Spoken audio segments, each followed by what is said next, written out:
Agora a gente vai dar sequência às apresentações. Agradeço também a participação de Fabíola Supino Vieira, pesquisadora do IPEA, já tem uma grande bagagem do Ministério da Saúde, entendendo aí os dilemas de lidar com orçamento restrito, né? Mas tem também um dado muito interessante, uma experiência na pesquisa com os gastos em saúde. Então a ideia é trazer um pouco disso. Por favor, Fabíola, fique à vontade. Bom dia a todos. Muito obrigada à equipe do Ministério da Saúde pelo convite. É um imenso prazer estar aqui com vocês hoje, acho que para discutir um tema extremamente relevante, né? E, bom, eu trouxe uma apresentação, acho que o pessoal está projetando, e a ideia dessa apresentação é, enfim, o financiamento da saúde é um debate bastante complexo, né, no Brasil. Uma trajetória que mostra muitos avanços, mas também muitos retrocessos em determinados momentos. Então, tem alguma dispositiva para passar? Então, a ideia, para a gente falar sobre o grande, para falar sobre o gasto, eu acho que a gente precisa ter esse conhecimento básico sobre a questão do financiamento do SUS e a questão do gasto também em medicamentos, mas desculpe, te passar aqui logo. Não foi. Se alguém puder ajudar. Ah, aqui. Ok. Agora foi. Mas então a ideia da apresentação é falar um pouco para vocês de como funciona o financiamento do SUS, uma história muito de avanços e de retrocessos, explicar como o gasto no Brasil ele está hoje em uma perspectiva internacional, porque existem mudanças metodológicas, né, para a contabilidade internacional. O método de apuração do gasto é feito de uma forma, quando a gente olha pela perspectiva orçamentária é de outro jeito, né? E no debate a gente sempre considera a perspectiva na decisão de políticas públicas, tem o internacional, a forma como o gasto se apresenta nessa metodologia internacional é extremamente relevante, mas a gente considera também a perspectiva orçamentária quando a gente olha para o gasto. E em relação a esse primeiro ponto, né, da fala, que é esse breve histórico, e também falar sobre o financiamento da assistência farmacêutica, me permitam fazer essa linha do tempo, porque eu acho que é necessária para nos situar no contexto da questão do financiamento no Brasil. Então, assim, o financiamento ele foi previsto quando se cria o SUS pela Constituição de 88. Os constituintes eles tiveram a preocupação de garantir recursos mínimos para financiamento da saúde no Brasil naquele primeiro momento, especialmente naquele primeiro momento pelo governo federal. Ainda não tinha uma discussão sobre as outras esferas de governo. E aí, a regra principal que foi colocada na Constituição de 88 até que se definisse a Lei de Diretrizes Orçamentárias, que é a lei que dá orientações para o orçamento do próximo ano. 30% do orçamento da Seguridade Social, que é um orçamento feito, é um fundo público constituído por contribuições sociais que são recolhidas da sociedade, do empregador e também do Estado, para quê? Para financiar saúde, assistência social e previdência social. Então, a regra inicial era que 30% dos recursos arrecadados para compor esse fundo pudessem ser utilizados no financiamento do SUS. Mas essa regra jamais foi cumprida. Essa regra ela foi reproduzida nas leis de diretrizes orçamentárias dos anos subsequentes e finalmente foi vetada em 94 pelo presidente da República. Então, na prática, essa regra jamais aconteceu. Além disso, em 94, o governo também, juntamente com o executivo, juntamente com o Congresso Nacional, criou um dispositivo que é chamado a desvinculação de receitas da União, a DRU, e essa desvinculação ela faz o quê? Desse fundo que foi criado para financiar a Seguridade Social, essas três áreas, 20% era desvinculado, porque contribuição social só pode ser gasta em assistência, previdência e saúde. Então, o que, que o governo fez? 20% desses recursos arrecadados poderiam ser alocados para outras finalidades. Essa DRU, gente, ela entrou em vigência em 94 e ela foi prorrogada até 2032, tá? Então, a gente ela vem, é um mecanismo que retira recursos desse fundo para financiamento da Seguridade Social para alocar em outras áreas de políticas públicas. Para tentar resolver, a crise do financiamento do SUS foi muito grave no início dos anos 90, quando o sistema estava sendo criado. Então, assim, foi um processo muito difícil. E aí a solução que se tentou dar naquele momento foi criar uma contribuição provisória, que vocês devem, os brasileiros vão se lembrar da CPMF. Essa contribuição sobre movimentação financeira, ela entrou em vigor aí em 97 e em 99, né, ficou até 2007, quando foi finalmente extinta. Um debate muito grande na sociedade. Mas veja, o argumento para criar essa contribuição era recursos adicionais ao Ministério da Saúde, ao SUS. Mas, conforme foi sendo criado e o montante de recursos foi sendo arrecadado, os valores foram sendo alocados para as outras áreas de políticas públicas. Então, assim, isso mostra o desvio de como isso foi sendo ao longo do tempo. Debate na sociedade muito forte, uma pressão forte sobre o Congresso. Em 2000 se criou, se editou, aprovou uma emenda à Constituição Federal, que é a emenda 29, que traz a vinculação de recursos. Vinculação para quê? Financiamento de ações e serviços públicos de saúde. Esse é um conceito extremamente importante no Brasil. Então, só que a emenda trouxe e definiu quais são as aplicações mínimas, qual é a regra de aplicação, de obrigação dos entes da federação de alocação de recursos para o SUS. E a regra diz, ó, lá inicialmente, União, que é governo federal, tem que aplicar o valor que ele aplicou no ano anterior, corrigido anualmente pela variação do PIB, né, do Produto Interno Bruto. Então, essa regra foi estabelecida para a União. No caso de estados, 12% dos chamados recursos próprios. O que são recursos próprios? Impostos diretamente arrecadados pelos estados, mais transferências chamadas constitucionais e legais. Não confundam com transferência do SUS. É outra história. Transferência constitucional e legal é fundo de participação, são as partilhas de recursos que são arrecadadas pela União, tipo imposto de renda, né, outros impostos, IPI, né, imposto sobre importação. Então, são vários outros impostos arrecadados pela União que são compartilhados com os demais entes da federação. Então, desse bolo, desse fundo constituído dos impostos arrecadados pelos estados e das transferências que eles recebem, constitucionais e legais, 12% tem que ser alocado para financiar as ASPs. No caso de municípios, a regra é a mesma dos impostos que os municípios arrecadam, 15% nesse caso, e mais as transferências, tá? E Distrito Federal, ele tem uma natureza mista, Estado e município, então a regra vale 15% se for uma receita de base municipal e 12% se for uma receita de base estadual. Em 2000, veja o que aconteceu, muito rapidamente. Em 2000, quando a emenda constitucional 29 é aprovada, ela diz que tem que aplicar em ações e serviços públicos de saúde, mas não disse o que é o serviço, não conceituou. E aí o problema começou, porque aí os entes da federação começaram a colocar na saúde despesas previdenciárias, despesa com a estrada que passava na frente da unidade básica de saúde, despesas para outras finalidades, para fundo de erradicação da pobreza. Então foram uma série de problemas. Aí uma regra do Conselho Nacional de Saúde tentou dizer minimamente, olha, não pode ser, não pode colocar gasto previdenciário como se fosse gasto do SUS, não pode. Então, uma série de regras foram estabelecidas, mas isso criou muito problema, porque os entes da federação alegavam que uma resolução do Conselho Nacional de Saúde não poderia ser utilizada para impor obrigação para Estado e município. Judicializou. Então, para vocês entenderem como isso foi bastante complexo. 2012, para resolver parte desse problema, foi aprovada essa lei complementar 141, definindo isso é ação e serviço público de saúde, isso não é.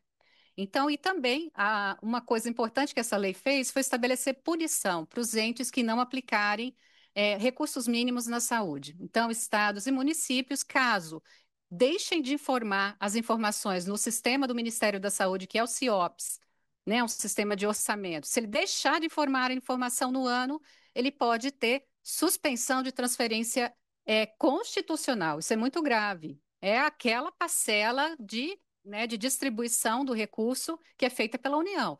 E pode ter suspensão de transferência voluntária, que é aquilo que a União voluntariamente pode, por meio de convênios e acordos, aí repassar para os demais entes. E não só isso.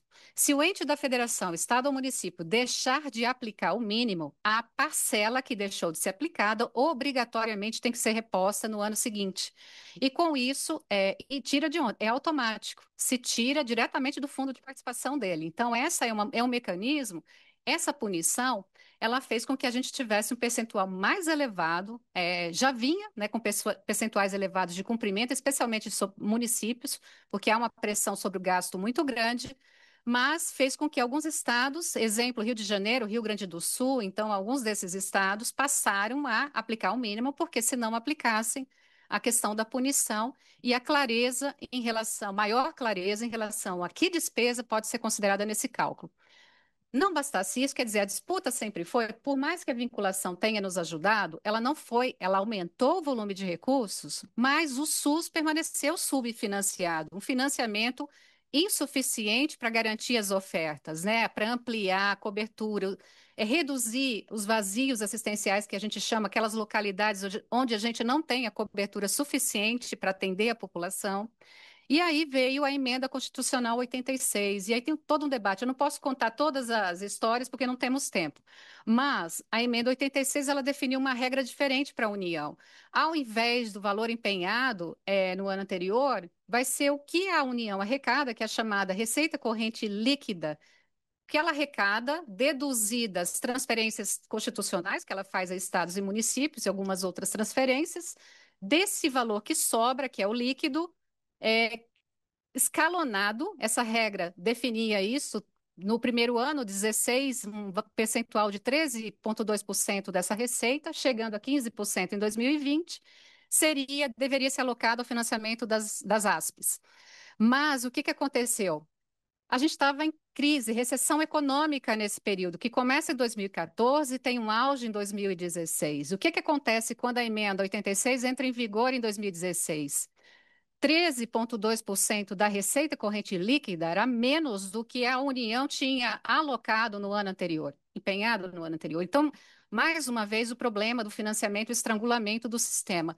Mas não basta isso. Em 2016, né, com o impeachment da presidente Dilma, com a crise política no Brasil, a gente tem a aprovação da emenda constitucional 95, que é a chamada do teto de gastos. E essa daí, o rigor, todo mundo conhece, quem está no Brasil sabe o que foi isso. Ela simplesmente congelou despesa primária da União, que é toda a despesa com política pública da União, exceto financeira. E ao fazer isso, ela também congelou a aplicação mínima da União em ações e serviços públicos de saúde. Vejam só, no caso da despesa primária, por 20 anos. E no caso da despesa em ASPES, por 19 anos, entendeu? Então, assim, no patamar de 2017, correção apenas pela inflação, significa que população não cresce, demanda não aumenta, não tem pressão de tecnologia, não tem absolutamente nada. É como se a gente ficasse estático naquele momento, parado em 2017, naquele gasto, e permanecesse essa aplicação até 2036. Então, o Brasil viveu uma situação extremamente drástica em relação a financiamento, por isso que ela é chamada emenda da morte, deram vários apelidos para ela, porque realmente ela é extremamente drástica. Outras mudanças menores, 2019 teve uma mudança que fez com que agências reguladoras tivessem autonomia orçamentária do Ministério, e aí, nesse caso, afeta a Anvisa, porque a Anvisa é vinculada ao Ministério da Saúde, a ANS já não era contabilizada porque é saúde suplementar, ela já não entrava na conta das ASPs, mas a Agência Nacional de Vigilância Sanitária, o gasto dela entrava. Com essa regra, já não pode entrar. Então, a Anvisa está fora desse cômputo em ASPES, por quê? Bom, a Anvisa tem despesas com ações e serviços públicos de saúde? Sim, mas conforme a Lei Complementar 141, só pode entrar no cômputo aquilo que é gerenciado pelo Fundo Nacional de Saúde, tá? Então, a Anvisa, por ter autonomia, fica fora. E aí, em 2022, na transição de governo, se aprova a emenda constitucional 126, que é a emenda da transição, e ela cria uma regra, ela cria o critério, define o critério para revogar o teto de gastos, aquela medida drástica. Ela diz o seguinte: quando aprovar uma nova política fiscal, que é o novo arcabouço fiscal, você revoga todos aqueles artigos que tratavam do teto de gastos. E aí, em 23, a lei complementar revoga o teto de gastos, e aí a gente tem, na verdade, a retomada volta a ter uma aplicação mínima federal para 15% da receita corrente líquida, tá? E a partir, mas não basta isso, gente, para vocês verem que essa discussão do financiamento da saúde pública no Brasil é muito complexa. A partir de 24, começam questionamentos que vocês devem se lembrar das matérias no jornal que falam da aplicação mínima federal, né? Qual é a questão, para vocês entenderem? A despesa primária tem uma regra no novo arcabouço fiscal que define que, no máximo, se a economia estiver tudo bem, no máximo, ela pode crescer 2,5% ao ano. Mas a despesa em ASPES federal, ela está vinculada à receita corrente líquida. Se a receita crescer acima de 2,5%, ela vai fazer pressão dentro da despesa primária. E, ao fazer isso, ela vai deslocar gasto de outras áreas de políticas públicas. Não à toa que você tem aí toda uma tensão e volta e meia a discussão, e ela vai aparecer com certeza com força no próximo ano, né? Talvez o que limite um pouco é o período eleitoral, mas ela, de fato, é uma questão e está posta. Então, esse resumo todo é para dizer que a gente tem um financiamento que melhorou, né? Porque a vinculação à receita melhorou, mas a gente ainda está numa situação de bastante ameaça em relação a essa regra de aplicação mínima. Então, financiamento do SUS é uma história que a gente fala que não é trivial, não é simples, né? Então, é uma história de muitos de avanços, mas também de retrocessos. No financiamento da assistência farmacêutica ambulatorial, que eu preciso falar para vocês, porque a gente vai falar de gasto em medicamentos, né?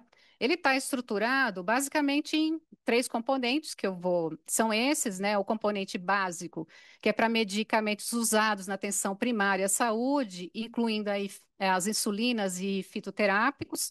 Componente estratégico, que ele inclui imunobiológicos, hemoderivados, medicamentos para tratamento da influenza, programas que são chamados estratégicos do Ministério, tuberculose, hanseníase e malária, e o Programa Nacional do Controle de Doenças Sexualmente Transmissíveis e AIDS, né? E tem as hepatites virais também, né? E aí tem um componente especializado, que são medicamentos, em geral, para doenças raras e crônicas, né? Geralmente de alto impacto aí, orçamentário, e que são definidos em linhas de cuidado pelo Ministério da Saúde, em protocolos e diretrizes terapêuticas. Então, na atenção ambulatorial, ele está e tem todo o mecanismo de financiamento que é bastante complexo. A gente não tem tempo para entrar aqui em detalhe, porque tem nesse financiamento, desculpem, para voltar aqui, né? É o de baixo. Desculpe, nesses componentes, gente, tem regras de financiamento que são o que é financiado pela União, o que é financiado pelos estados e o que é financiado pelos municípios. Não temos tempo para entrar no detalhe aqui, mas é para dizer que essa forma de organização. Além disso, tem o programa Farmácia Popular do Brasil. Esse aí, ele está sob a gestão do Ministério da Saúde, ele foi criado em 2004.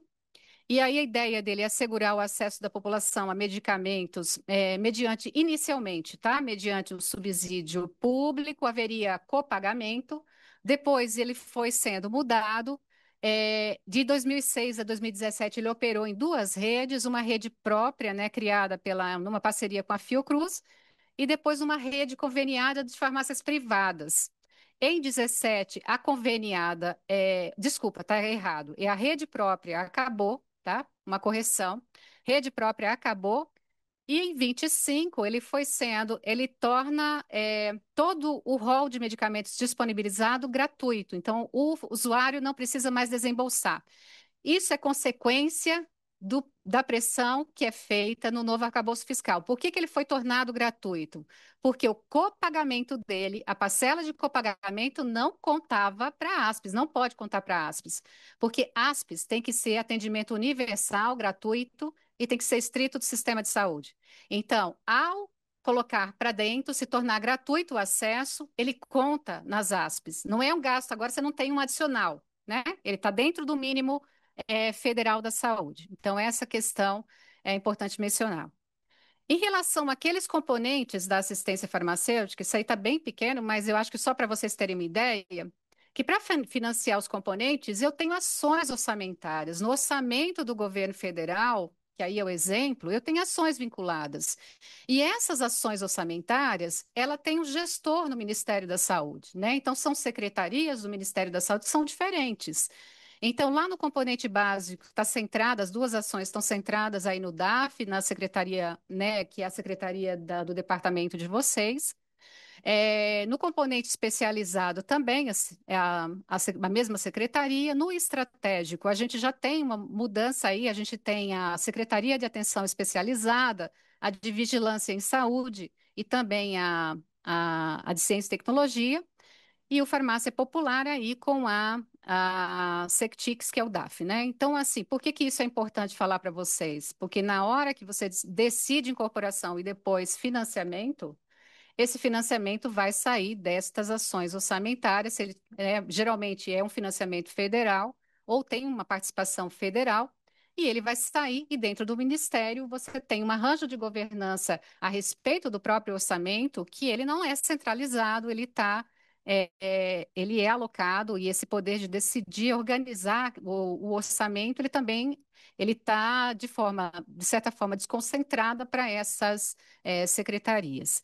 Na quimioterapia é diferente, um pouco diferente. O modelo até então é de que não existe uma tabela, né? Há várias portarias publicadas dizendo né, qual vai ser o tratamento que vai ser colocado. Então, define-se esse valor de tratamento, pagando por ciclos, e cabe aos médicos determinar, dentro das instituições que são chamadas de centros de alta complexidade ou unidades de alta complexidade em oncologia, que são definidos o valor que é ressarcido pelo Ministério, e esse valor de ressarcimento é para cobrir o atendimento, inclusive o medicamento. Isso aqui é só um exemplo, está um pouco defasado o valor, tá?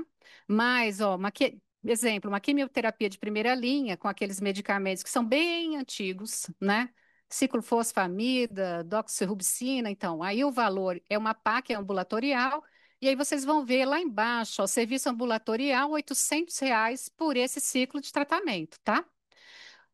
Esse modelo começa a ser tensionado quando entram os medicamentos para tratamentos oncológicos mais recentes, que têm um valor muito mais alto.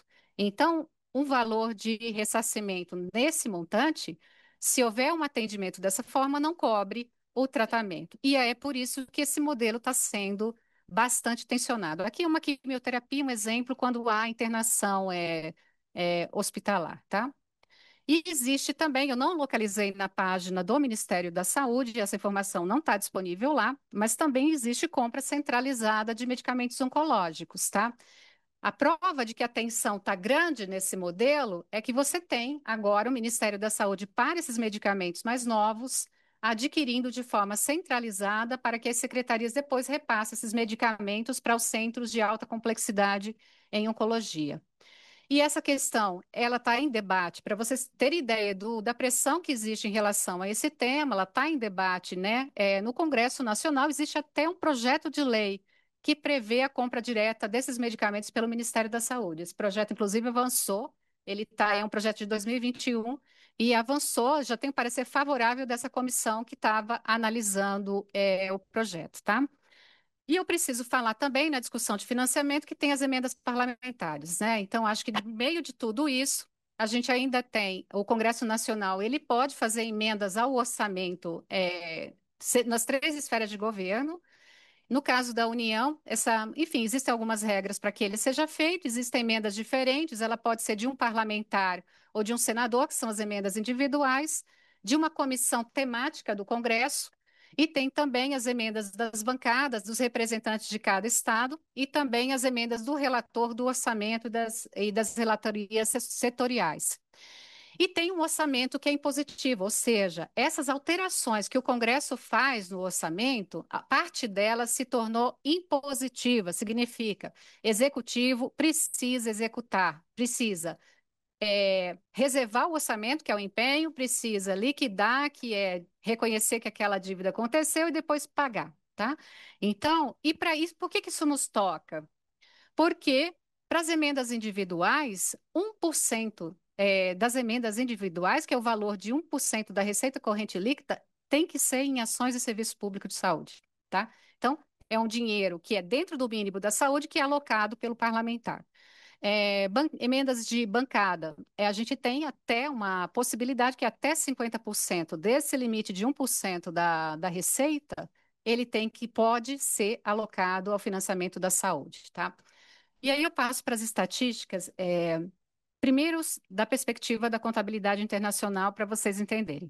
Então, esse aqui é um dado que mostra gasto público em saúde, ele está revelando o quanto esse gasto é menor que o gasto privado, mesmo tendo o país um SUS, né, um Sistema Universal de Saúde.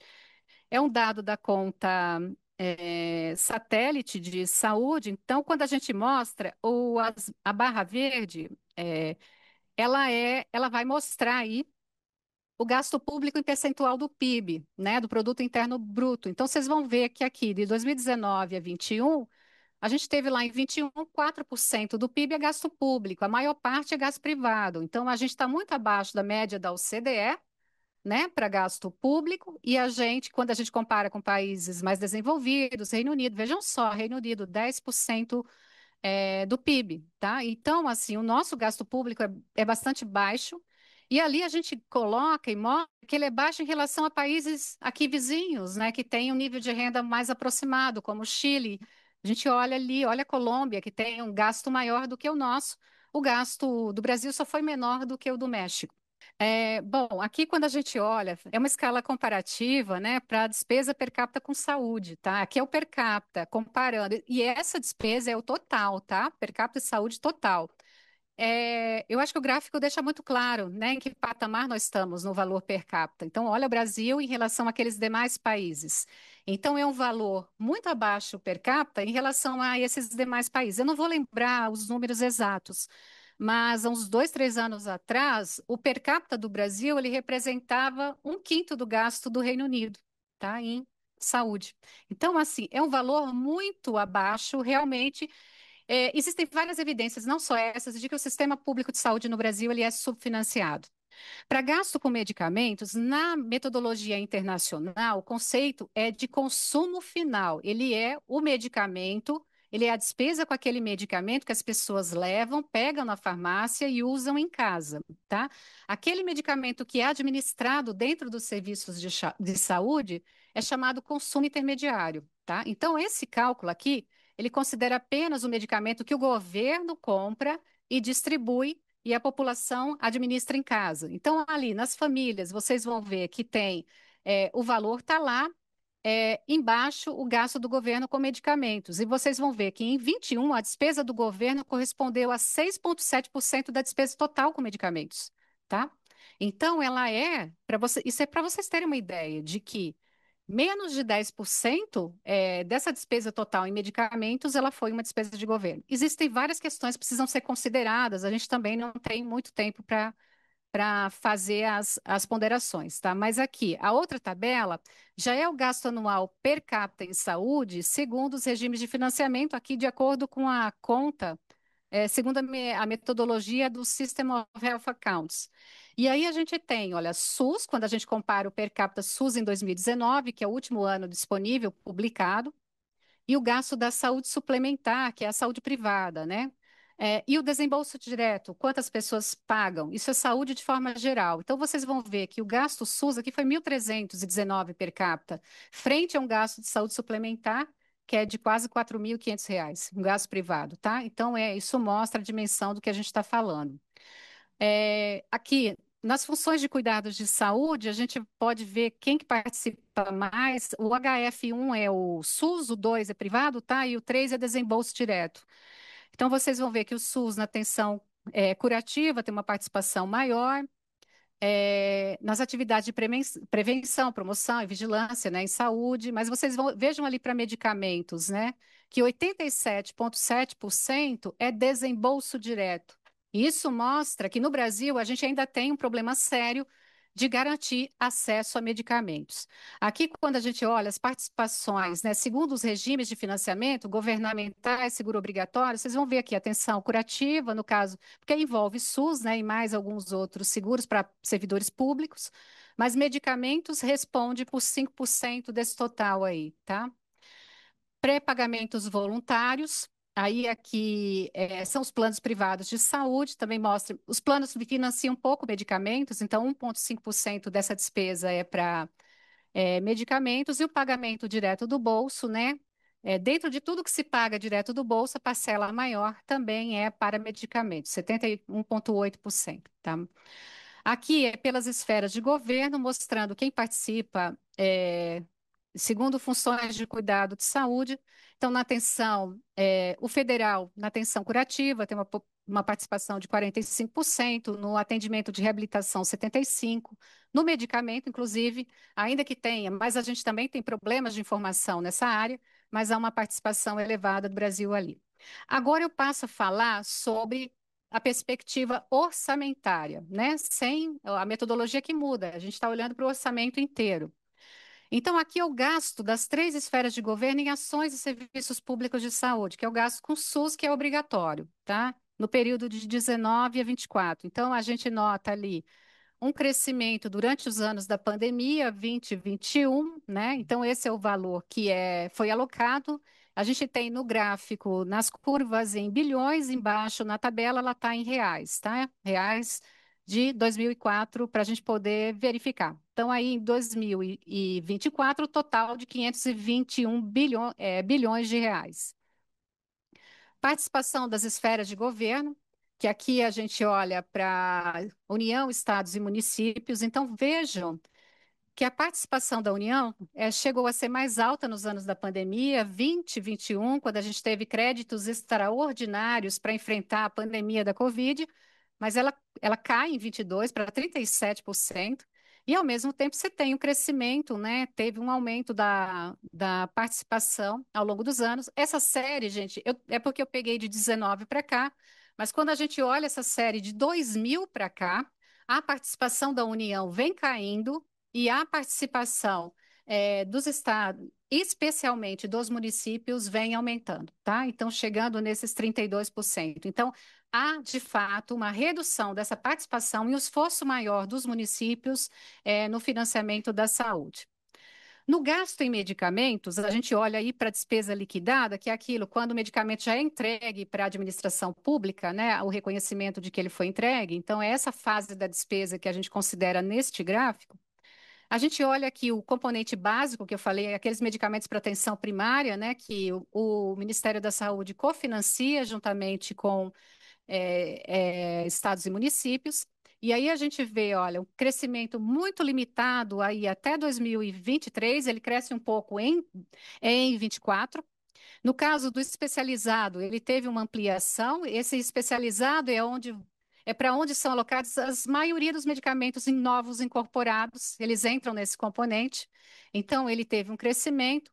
O estratégico, que envolve imunobiológicos, ele teve aquele pico por causa da pandemia, as vacinas anti-Covid, e o farmácia popular, né, que é a estratégia aí até 24, ali mostrando o total, tá? Então, houve um crescimento nesse período desse gasto, mas aquele pico lá é concentrado nos imunobiológicos, como vocês podem ver aqui, somente a despesa com imunobiológico, tá?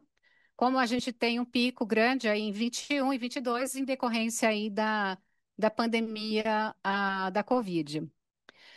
Nessa área, nós estamos com um problema bastante sério para consolidar dados da federação inteira com medicamentos, né? O sistema que a gente usa para ter dados dos municípios e dos estados é o CIOPS.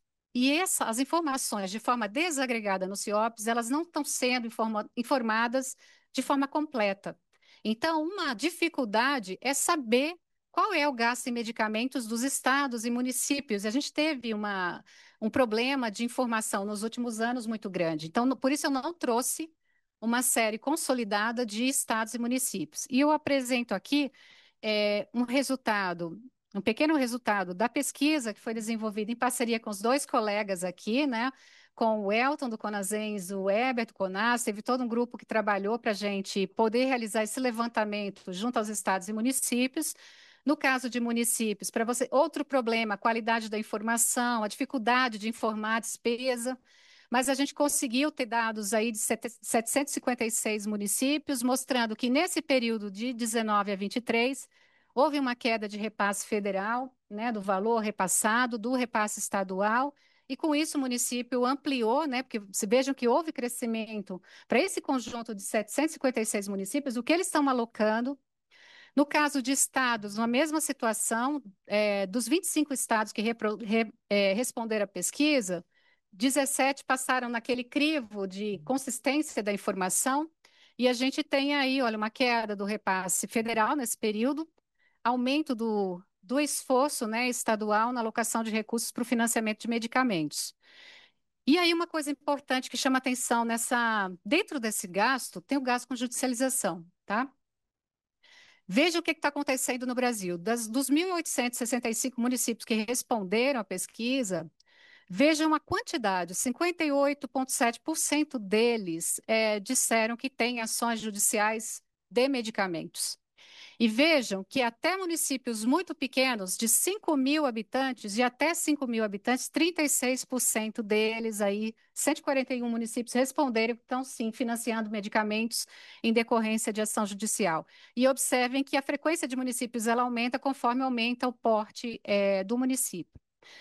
Aqui, a participação do gasto com esse medicamento judicializado no gasto total em medicamentos. E aí, no gasto total, 8%, né, foi gasto judicializado no caso do recurso próprio, que é aquele recurso que o ente aloca, 10%.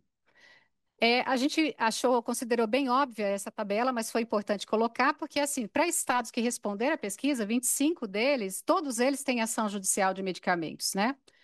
E o gasto que eles estão tendo, que aí é uma informação que realmente é extremamente relevante. Dos 10 que a gente conseguiu ter dados consistentes, segundo os critérios da pesquisa, desses estados, vejam que na média ali, 33% é a participação do medicamento judicializado no gasto total que ele tem. Na despesa com recurso próprio, chega a 37,4%. Então, judicialização também é uma questão que impacta absurdamente.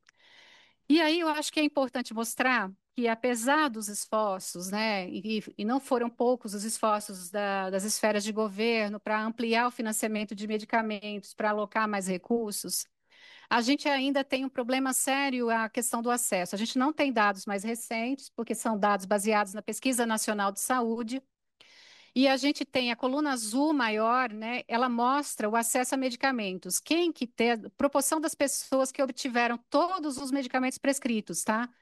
Não importa de que forma, comprando, obtendo do SUS, etc., todas. Então, vocês vejam que entre 2013 e 19, 82 a 85.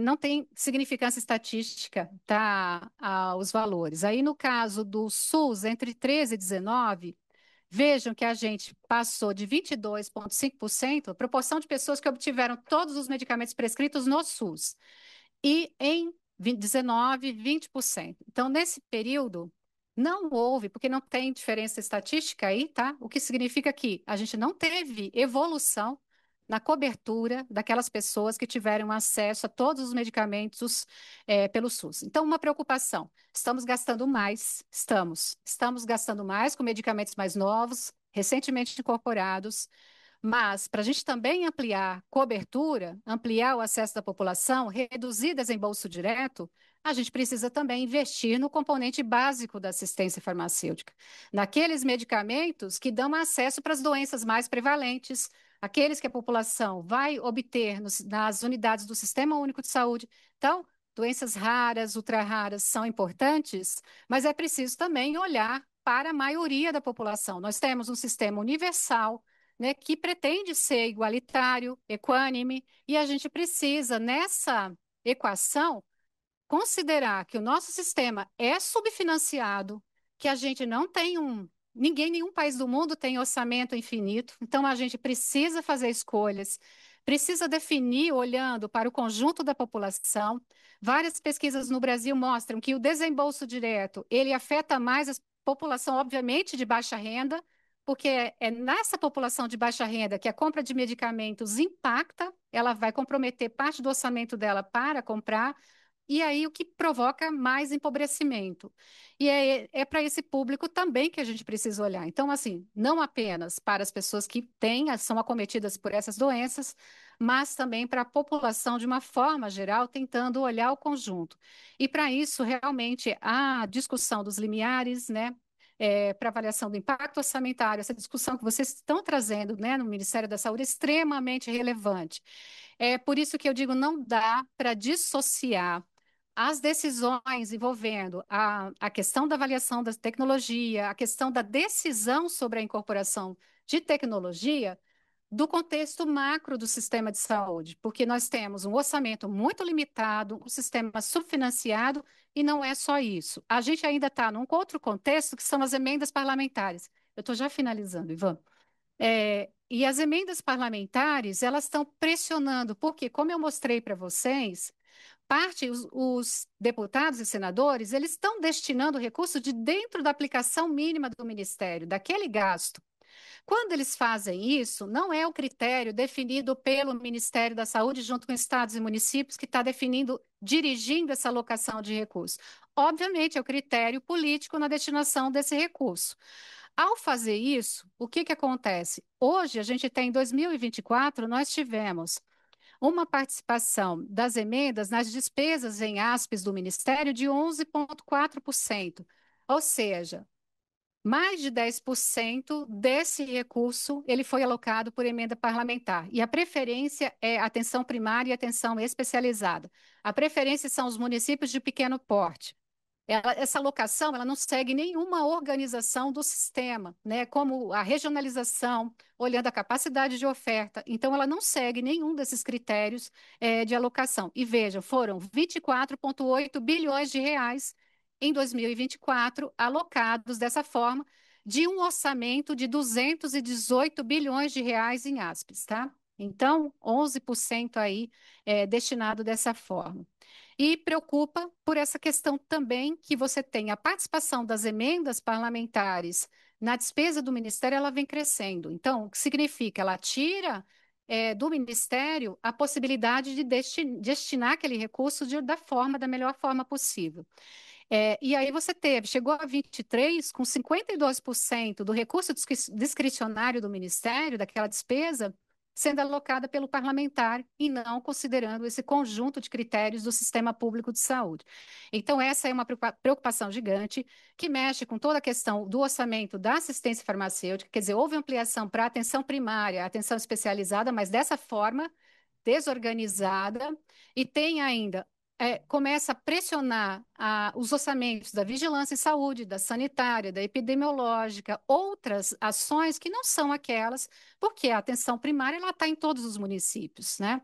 Então, a atenção especializada tem vários, e tem um detalhe, que essa informação eu preciso também dar para vocês. Parte do recurso que é alocado à atenção especializada, que vai fundo a fundo para os estados, o destinatário final não é o estado, tá? É uma instituição privada sem fins lucrativos. Então, a gente tem aí, então, 34% em média, assim, dos últimos anos, numa série de 2019 até 23, foi destinado, em média, 34% para a instituição privada sem fins lucrativos diretamente. Então, passa pelo fundo do Estado, do município e segue para a instituição privada, tá? Então, isso tudo coloca, esse contexto todo coloca mais pressão sobre o orçamento do SUS, além daquele subfinanciamento, né, histórico que nós temos, ainda coloca uma questão sobre a alocação de recursos. O pouco que temos, como esse recurso é alocado dentro do sistema de saúde. Então, são outros critérios que estão colocando aí em jogo, enfim, a nossa situação realmente é bastante crítica, mas a gente não pode perder a esperança.